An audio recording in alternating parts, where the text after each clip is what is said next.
మంత్రి రావేశంగా ఏ సందర్భంలో కానీ ఆ పీక్కుంటారనే మాట రికార్డులో తొలగించాలి. ఆయన గారు చెడ్డపేరు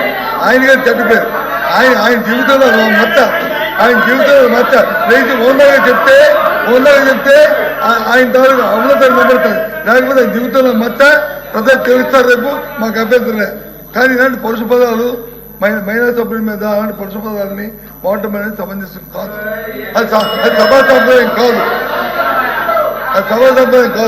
చెప్పండి వత్స గారు మీరు మంత్రిగా ఉన్నప్పుడు శాసనసభ సాక్షిగా మా అమ్మను అవమానించినప్పుడు మీరు ఏం చేశారు సార్?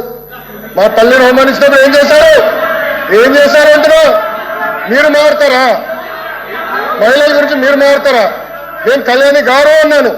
నాకు ఆ మహిళలు గౌరవిస్తాను మా అమ్మ నాకు నేర్పించింది సార్. మీ నాయకుడు నేర్పించలేదేమో, నాకు నేర్పించారు.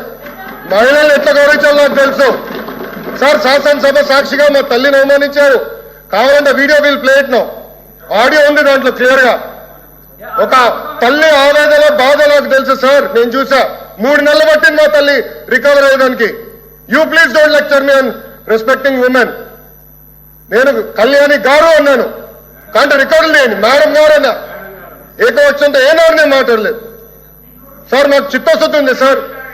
వినండి సార్. మీకు ఓపిక లేకపోతే బయటకు వెళ్ళండి. I no problem. Please listen. మీ తల్లిని అవమానిస్తే మీరు ఇట్లా మారుతారా? మీ భార్యను అవమానిస్తే మీరు ఇట్లా మారుతారా? మీరు మాకు లెక్చర్లు ఇస్తారా? నేను మేడం గారు అన్నాను, కళ్యాణి గారు అన్నాను, సార్ అన్నారు మేడం గారు అన్నాను. నేను మేడం గారు ఏనాడు అనలేదు. మహిళ అంటే నాకు గౌరవం సార్. ఆయన పార్వల్ రెస్పెక్ట్ ఉంది.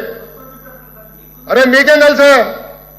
అట్లా మారుతా లూజ్గా ఏం మారుతున్నారో తెలుసా మీకు? ఒక తల్లిని అవమానిస్తే ఎంత బాధపడుతుందో మీకు తెలుసా? నేను చూశాను. 3 నెలలు 100 రోజుల బాధ నేను చూశాను. మీరు చూసారా? ఒక మహిళ అవమానిస్తే, శాసనసభ సాక్షి అవమానిస్తే ఎంత కుమిలిపోయిందో నేను చూశాను.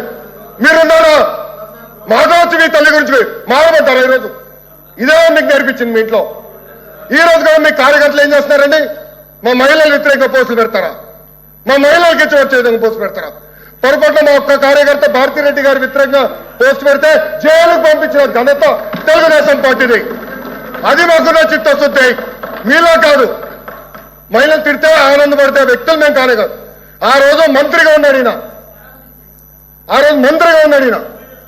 నుంచిన ఆ రోజు చెప్పాల్సి సార్. వీడియో నా దగ్గర ఉంది. I'm ready. డిబేట్ చేద్దాం. అరే చైర్మన్ గారి టేబుల్ పైకి వెళ్ళారు సార్. మీరు మారుతారు. ఇదే టేబుల్ మీద నుంచున్నాడు ఒక మంత్రి ఈయన ఆయన కూర్చుంటున్న టేబుల్ మీద నుంచున్నాడు. కావాలంటే పర్మిషన్ ఇవ్వమని చేయాలి. విశ్వాసం చూపిద్దాం. మీరు గౌరవం గురించి మాట్లాడతారు. మా పైన మహిళలు నేను అవమానించానంటారు. మీరు ఏమిన్నారో నాకు దేవుడికే తెలియాలా. నేను చాలా క్లారిటీగా చెప్పాను. మహిళలు అంటే నాకు గౌరవం. ఏదంటే అది మాట్లాడడానికి నేను లేదు. నేను సూటిగా మిమ్మల్ని ప్రశ్నిస్తున్నా.